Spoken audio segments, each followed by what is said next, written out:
करके आए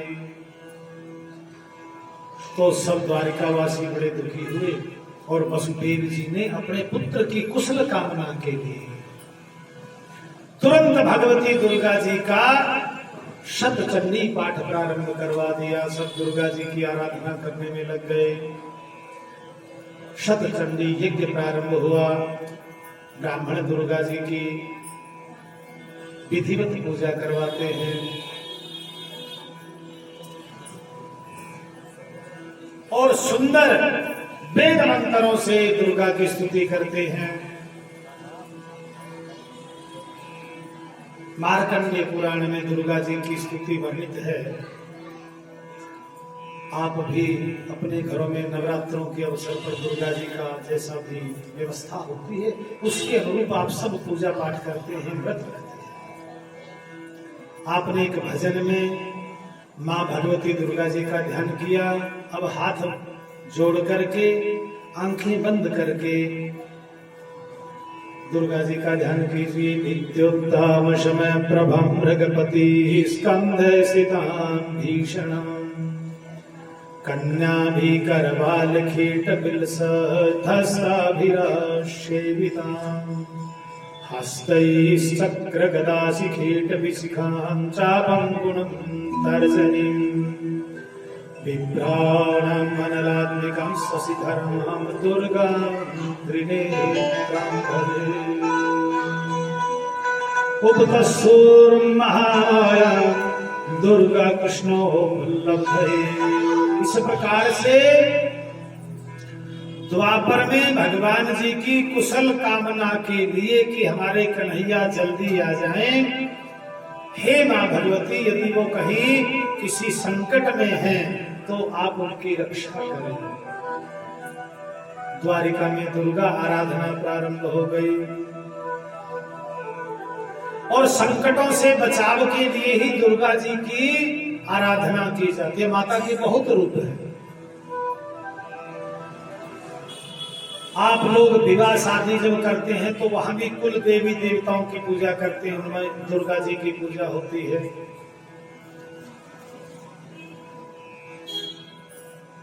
ब्राह्मण लोग अनुष्ठान करवाते हैं तो उसमें दुर्गा जी की आराधना करवाते हैं अनेक रूपों में। सप्तघृत मातृकाएं हैं जो घी और सिंदूर से उनका निर्माण होता है। 64 योगिनियां हैं, 16 मातृकाएं हैं। दुर्गा जी के 9 प्रकार के प्रथम शैलपुत्री च द्वितीय ब्रह्मचारिणी तृतीय चंद्रघंटेति कुष्मांडेति चतुर्थकम पंचमम स्कंधमातेति षष्ठम कात्यायनीति सप्तमम कालरात्रेति महागौरीति अष्टमम नवम सिद्धिदात्री च नव दुर्गा प्रकृति। सब दुर्गा जी की 9 रूपों की आराधना करते हैं। तो यहाँ भी दुर्गा जी के 9 स्वरूपों की आराधना हो रही है।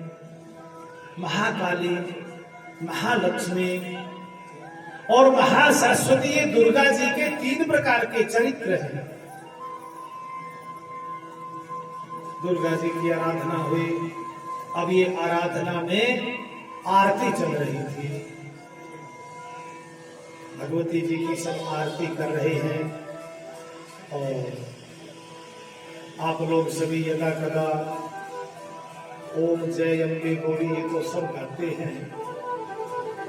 बहुत लोगों को अम्बे तू है जगदम्बे काली, जय दुर्गे खप्पर वाली, तेरे ही गुण गाए भारती, ओ मैया हम सब उतारे तेरी आरती। तो विभिन्न प्रकार के स्तोत्रों से, विभिन्न प्रकार के नामों से माँ दुर्गा जी की स्तुति, आराधना, आरती आदि की जाती है। इन्होंने माँ भगवती की आरती की तो इतनी देर में भगवान जी जाम्बवती को लेकर के आ गए। बोले वृंदावन बिहारी लाल की जय, बोले द्वारिकाधीश भगवान की जय। सबने प्रसन्नता के साथ में भगवान का स्वागत किया। और अब दूसरा विवाह भगवान जी का किसके साथ में हुआ? जाम्बवती के साथ। दूसरे दिन प्रातः सत्राजीत को बुलवाया, जिसकी ये मणि थी इसको ये मणि दे दी गई कि ले भाई तेरी मणि संभाल, इसके कारण हमें बड़ा कलंकित होना पड़ा, बड़ी लज्जा आ जाती। भगवान ने अपने कलंक का मार्जन कर दिया, अपना कलंक उतार दिया। अब ये सत्राजीत बड़ा भयभीत रहने लगा। मैंने कृष्ण से बैर लगा लिया, कृष्ण के नगर में रह रहा हूं, कृष्ण से बैर लगा लिया, इससे कैसे छुटकारा मिले? दो ही तरह की बात है, या तो सब कुछ छोड़ छाड़ करके यहां से भाग जाऊं, या फिर मित्रता कर लूं। छोड़ करके नहीं भाग सकता, घर परिवार को कैसे छोड़ करके जाऊं, मित्रता कैसे करूं, ये भी भय लगता। मुझे मित्र बनाएंगे कि नहीं बनाएंगे, पहले जैसी बात नहीं रही, क्योंकि मैंने उनके ऊपर चोरी का आरोप लगा दिया। अब इसके मन में विचार आया कि मेरी बेटी है जिसका नाम है सत्यभामा, इसका विवाह मैं कृष्ण के साथ कर देता हूं तो डबल काम हो जाएगा। और डबल काम क्या होगा? कृष्ण मेरे जमाई हो जाएंगे, मैं ससुर बन जाऊंगा, इसलिए ससुर को मार नहीं पाएंगे, मैं निश्चिंत हो जाऊंगा, और मित्रता भी हो जाएगी, घर जैसा एक जैसा वातावरण हो जाएगा, निर्भय हो जाऊंगा। ऐसा विचार करके तुरंत भगवान के घर में नारियल भिजवा दिया, रिश्ता भिजवा दिया, विवाह की चिट्ठी भिजवा दी। सत्राजीत ने अपनी पुत्री सत्यभामा का विवाह भगवान के साथ विधिवत कर। अब भगवान के 3 विवाह हो गए, और सत्राजीत ने एक काम और किया। अब ये मणि जो थी ये दहेज में फिर दोबारा रख दी। पहले जामवंत से दहेज में लेके आए हैं, अब सत्राजीत वही मणि दोबारा दहेज में दे रही है। तो भगवान ने कहा सत्राजीत हम आपसे मणि नहीं लेंगे, मणि आप रखो, क्योंकि इस मणि के कारण हमें कलंकित होंगे। उसके पश्चात में हस्तिनापुर से खबर आई कि भाई पांडव जो थे वो लाक्षा गृह में जल करके भस्म हो गए हैं, पांडव कुंती सहित मारे गए। बड़ा बुरा हुआ, बड़ा अफसोस हुआ। तो भगवान जी वहां अफसोस जताने के लिए चले गए कि भाई हमारी बुआ और उनके जो 5 पुत्र थे, युधिष्ठिर, भीम, अर्जुन, नकुल, सहदेव आदि सब जल करके भस्म हो गए, इसलिए अफसोस तो करके आना पड़ेगा।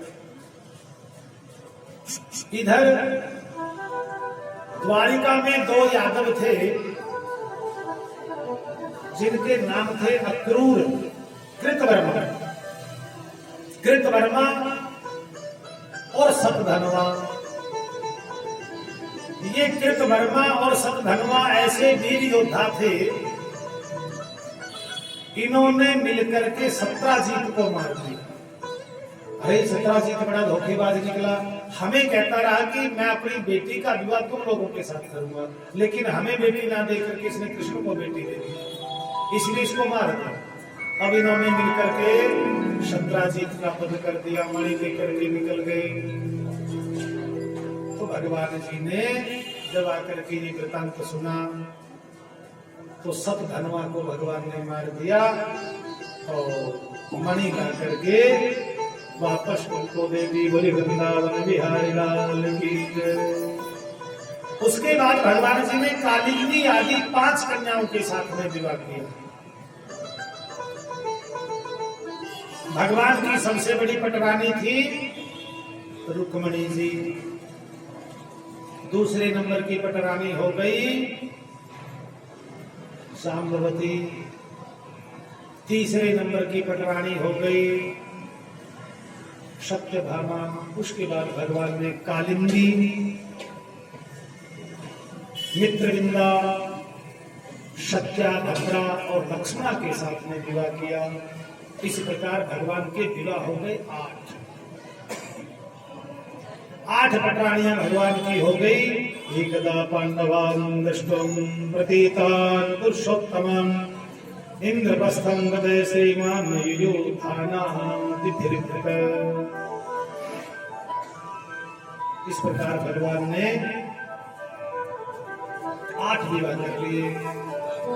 और एक दिन भगवान के पास में भौमासुर की कैद में पड़े हुए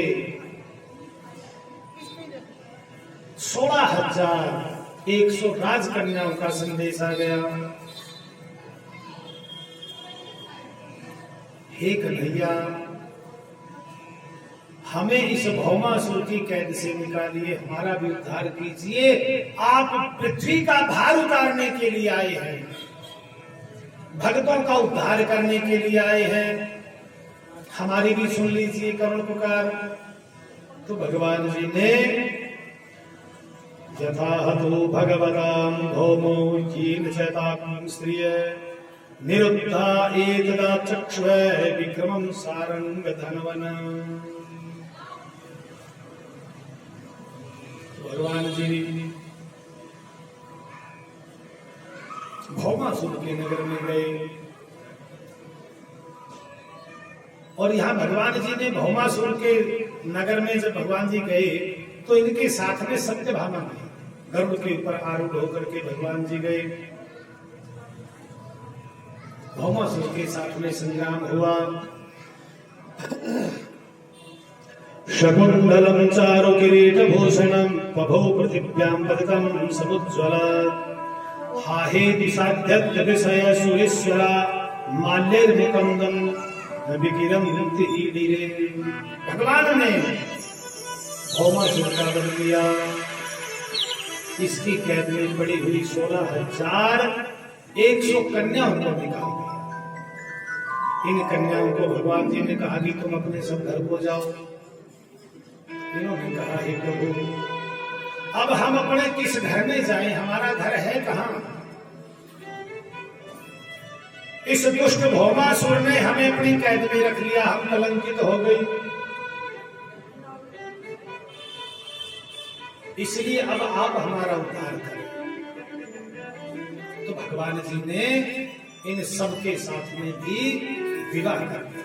भगवान जी की पत्नियां हो गई 16,108 कन्या पुरेश कन्यानां षोडशातुल विक्रमः शताब्दिकानि तत्रिशे सहस्राणि महामते यदा हमद्ददान्नाथ त्वया शूकरमूर्तिना तत्स संभवं पुत्रस्वादाय विद्यजायते। भगवान जी ने इन सब कन्याओं के साथ में विवाह किया। 16,108 पत्नियां भगवान जी की हो गई। और एक बार भगवान जी ने रुक्मिणी जी से परिहास किया तो रुक्मिणी जी रुष्ट हो गए। भगवान जी ने इनको मनाया और उसके बाद में भगवान जी के पुत्र का विवाह हुआ। रुक्मिणी के भाई थे, इनकी पुत्री के साथ में भगवान जी के पुत्र प्रद्युम्न जी का विवाह हुआ। भगवान की और भी बहुत सी लीलाएं हुई, बहुत से कार्य ऐसे हुए कि जो भगवान जी ने समय समय पर शुभ कामों को किया। कुछ भक्तों को सुख देने के लिए लीलाएं की, कुछ दुष्टों को दंड देने के लिए लीलाएं की। क्योंकि भगवान जी पृथ्वी का भार उतारने के लिए पृथ्वी पर प्रकट हुए थे। और फिर सुखदेव जी ने इनकी 16,108 रानियों के वंश का वर्णन किया कि भगवान जी के यहाँ प्रति रानी 10-10 पुत्र पैदा है। इस प्रकार से द्वारिका का विस्तार होता गया और भगवान जी के पुत्र प्रद्युम्न जी के घर में एक पुत्र का जन्म हुआ जिसका नाम रखा गया अनिरुद्ध। अनिरुद्ध का विवाह हुआ। अनिरुद्ध के विवाह में रुक्मिणी के भाई रुकम जो यादवों से चलते थे, लेकिन अब इनकी चलती नहीं थी, इसलिए मन में कुछ विचार रखते थे, ये बाहर कुछ करते थे, दिखावे का स्वागत सत्कार आदि सब काम करते थे और भगवान जी से मन में द्वेष रखते थे। तो रुक्मी ने बलराम जी का उपहास कर दिया।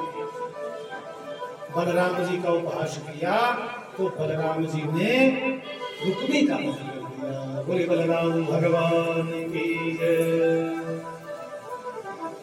और उसके बाद में अनिरुद्ध का विवाह हुआ।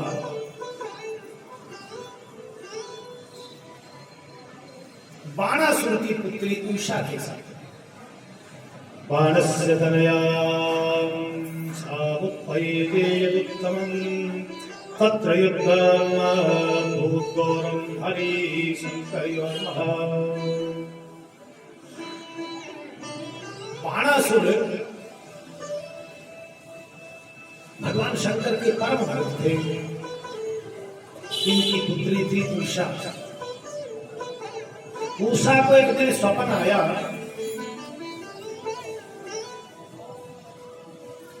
कि इसको एक पुरुष स्वप्न में दिखाई दिया। इसने स्वप्न में उसके साथ में विवाह कर लिया, क्योंकि स्वप्न सच्चे नहीं होते और कई बार स्वप्न झूठे भी नहीं होते।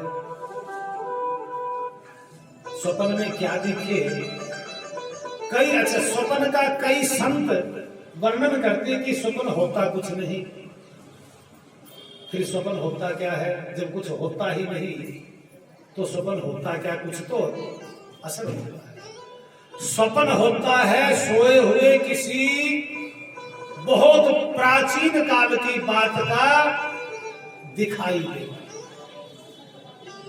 कब कोई बात छूट गई हो, आपका ध्यान वहां चला जाए। कोई मेले में जा रहा था, मेला घूम रहा था, मेले में शोर हो रहा था, वहां से निकल करके थोड़ा सा आगे से घूम के आए, लोग हाथी पे बैठे थे। अब उसने पहले मेले के ये दूसरे खेल खिलौने देखे, फिर बाजार देखा, फिर हाथी भी देखा, लोग हाथी की सवारी करके देखे। अब 2, 4, 6 महीने बीत गए, इस बात को बात भी भूल गई।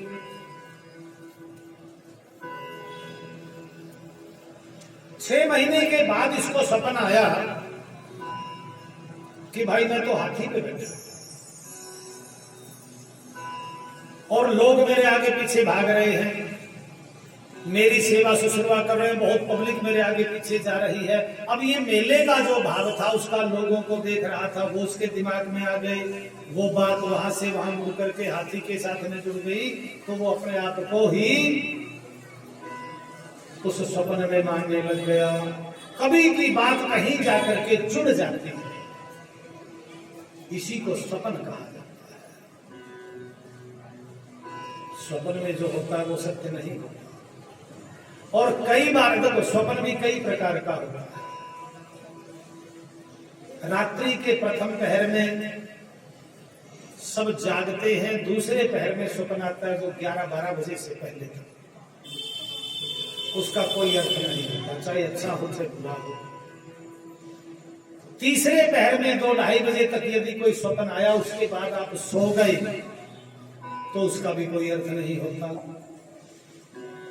प्रातः काल में भोर के समय में चतुर्थ पहर में कोई स्वप्न आया, फिर आप नहीं सोए, तो उसकी संभावना होती है कि ये कुछ न कुछ संदेश लेकर के आया है। अब तो सोना ही चौथे पहर में होता है, सवेरे के समय में 2 बजे के बाद ही सोते हैं, इसलिए स्वप्न आए तब भी कोई बात नहीं, आए तब भी कोई बात नहीं, डरने की जरूरत ही नहीं। पढ़ने वाले बच्चे पहले जागते थे और जागने की भी स्थितियां कुछ अजीब सी होती थी।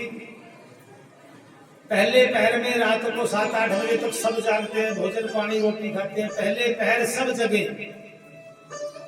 दूजे पहर भोगी, तीजे पहर चोर जगे। चोरी करने वालों का टाइम जो होता है वो 11-12 बजे के बाद होता, उससे पहले नहीं होता। 3 बजे तक वो चोरी चारी करके सब सो जाते हैं। पहले पहर सब जगह, दूजे पहर जोगी भोगी, तीजे पहर चोर जगह, चौथे पहर योगी। सुबह का प्रातः काल का जो 4 बजे का समय होता है, उसमें भगवान के भगत प्यारे सब खड़े हो जाते हैं। पंजाबी शब्द है, प्रातः काल को पंजाबी में अमृत वेला कहा। प्रातः काल सुबह के समय में जो उठता है उसको भगवान विद्या, बुद्धि, धन, संपत्ति सब कुछ देते हैं। जो 4 बजे उठता है, 5 से 6 बजे तक जो जागता है उसको उसका आधा मिलता है। 6 बजे से सूर्य निकलने तक जो जागता है उसको उसका आधा मिलता है। सूरज निकलने के बाद जो जागता है उसको क्या मिलता है ये हमें पता नहीं, आज तक नहीं समझ में आया। उसको मिलते हैं अनेक प्रकार की बीमारियां, अनेक प्रकार के रोग। देखो बालक है कोई, वो यदि देर तक बिस्तर में है तो कोई दोष नहीं। घर के बड़े बुजुर्ग हैं जो 60 वर्ष से ऊपर है, वो यदि देर तक बिस्तर में है तो कोई दोष नहीं। लेकिन यदि जो सक्षम है वो सोते 4 बजे हैं। अच्छा, कई लोग, अब हमें आदत है थोड़ा सा जल्दी उठने की, अपने अपने सबकी स्थितियां होती हैं। कोई 9 बजे उठ गया, कोई 10 बजे, कोई 11 बजे, कोई 12 बजे। एक व्यक्ति का हमें फोन आया कई दिन पहले, यहीं बैठे थे हम कथा में, तो फोन पे फोन आते रहते हैं, उसके बाद में जवाब देते हैं। हमने उनको फोन किया, जी बताइए। बोला महाराज जी आपसे मिलना था, बताइए समय। हमने कहा जी हमसे मिलना है तो सुबह आप 10 बजे शिव शक्ति मंदिर पालम में आ जाए, जनकपुरी में श्रीमान जी रहते हैं। बोला जी समय क्या बताया? हमने कहा आ जाइए आप 11-12 बजे तक आ जाइए। अरे महाराज हम तो सो करके भी नहीं उठते, कैसे आएंगे? हमने कहा तुम सोते कितने बजे हो? यही 4-5 बजे सुबह। हमने कहा धन्य हो भाई, बड़ी अच्छी बात है। तो हमारी स्थितियां बदल गई हैं। हमने अपने आप को ऐसी स्थितियों में ढाल दिया कि सोने के समय में जाग रहे हैं और जागने के समय में सो रहे हैं। ये छूट केवल बालकों को, रोगी व्यक्तियों को अथवा वृद्ध व्यक्तियों को होती थी, सबके लिए ये छूट नहीं होती। बोले बांके बिहारी लाल की जय। जय जय श्री राधे, जय जय श्री राधे, जय जय श्री राधे श्याम। उषा को स्वप्न आया, स्वप्न में एक पुरुष दिखाई दिया, उसके साथ में इसने विवाह कर लिया। अभी बड़ी उदास बैठी है क्योंकि जागने के बाद तो स्वप्न चला जाता है, फिर कुछ दिखाई नहीं देता। राजा जनक, इनको स्वप्न आया, ये राजा से भिखारी बन गए और भीख मांगते घूम रहे हैं पेट भरने के लिए। कोई रोटी भी इनको नहीं देता। किसी ने एक रोटी का टुकड़ा इनके हाथ में रख दिया। ये स्वप्न देखा इन्होंने।